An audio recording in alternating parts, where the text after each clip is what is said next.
Ok chicos, buenas noches. A ver, voy a hacer un recordatorio de lo que hemos aprendido del second conditional. ¿Ok? Recordemos que el second conditional lo utilizamos para hablar de algo que nos gustaría que pasara, alguna fantasía, algo que no ha pasado, que es probable que no pase, pero que nos gustaría que pase. Si yo lo digo en español, podría ser: si yo me ganara la lotería, me compraría una casa en Hollywood, por ejemplo. Si yo me ganara la lotería, me compraría una casa en Hollywood. Pero la realidad es que no me he ganado la lotería y por eso no puedo comprarme una casa en Hollywood. Para dar un consejo también utilizo el second conditional. Si yo fuera tú, hiciera mis deberes. Si yo fuera tú, no iría. Si yo fuera tú, o si yo fuera ustedes, si yo fuera ella, si yo fuera él, haría tal cosa, como para dar un consejo. ¿Cuál es la estructura gramatical para el second conditional? Empiezo con if, que significa sí. No el sí de afirmativo, sino el sí condicional. Sí. Luego, recordemos que siempre para empezar una oración, voy a hacerlo más pequeño. Para empezar una oración, en el 90% de las oraciones siempre las empiezo con un pronombre personal. If plus personal pronoun. Aquí es donde va el verbo. ¿Qué es lo que pasa con este verbo? Lo tengo que escribir siempre en pasado simple. No en presente, no en futuro, no en presente perfecto, no en pasado participio, sino en pasado simple, ¿sí? La segunda columna de los verbos. Pongo aquí, the verb in past simple, ¿ok? Aquí estamos con la primera cláusula. Vamos a la siguiente.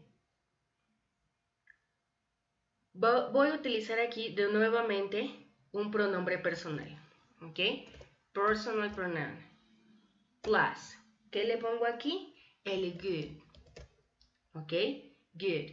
Luego, el verbo aquí va en presente simple. Verb in present simple. En la primera, déjenme hacerlo más pequeño. Ya, en la primera cláusula, chicos, es en pasado simple. Y en la segunda, en la primera cláusula es en pasado simple, cuando está el if. Y en la cláusula, donde está el good, va el verbo en presente simple. Y lo termino con el complemento de complement. En Spanish, el predicado.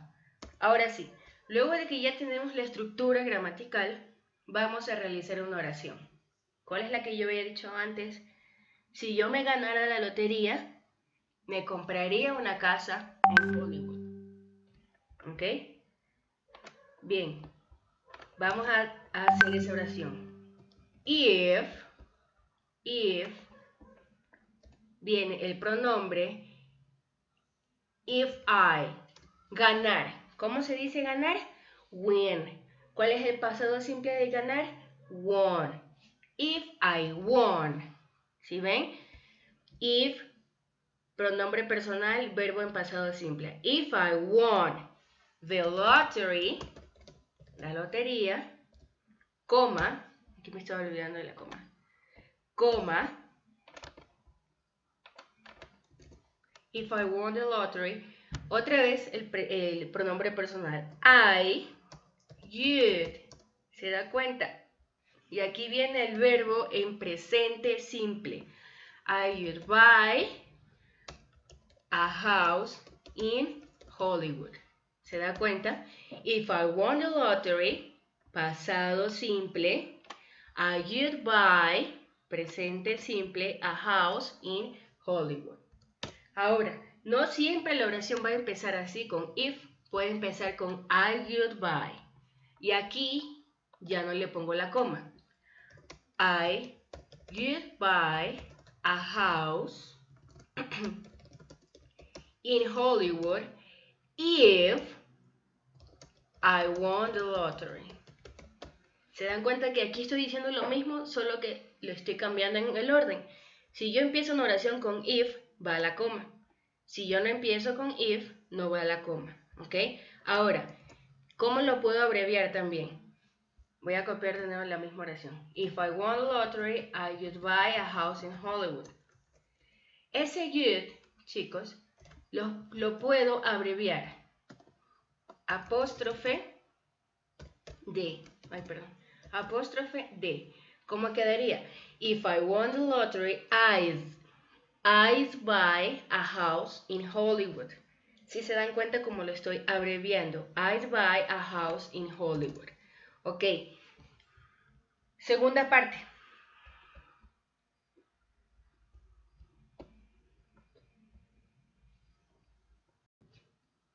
Bien. Ahora vamos a hablar del verbo to be. Ok, que aquí es la parte donde algunos se están confundiendo. El verbo to be.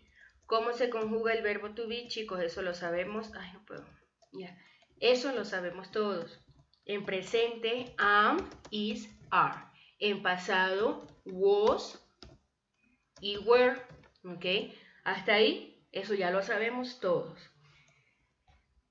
Como la oración está en pasado, yo voy a utilizar esto de aquí, es lo que tengo que utilizar.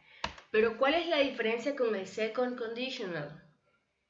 Que para todo tengo que utilizar el were. I were, you were, he were, she were, it were, they were, we were. No es con el pasado simple que utilizo el was. En el second conditional, para todo, tengo que utilizar el were. Cuando hablo del verbo to be, nada más. Por ejemplo, la oración que yo había dicho para dar un consejo. Si yo fuera tú, haría mis deberes. Si yo fuera del verbo ser, verbo to be. If I were you, I'd do, presente simple, I do my homeworks. I do my homeworks. Si yo fuera ella, iría a la fiesta. If I were her,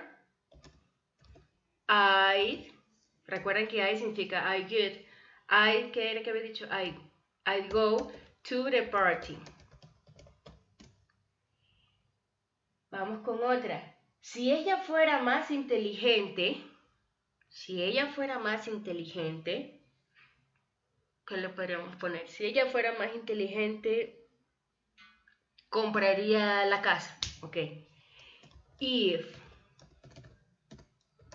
she were more smart, she'd buy the house. Se dan cuenta que con todos los pronombres va were, solo en el verbo to be. Los verbos de acción se los pone con el verbo transformado en pasado. ¿Ok? Ya les mandé el ejercicio. Espero que lo resuelvan. Cualquier duda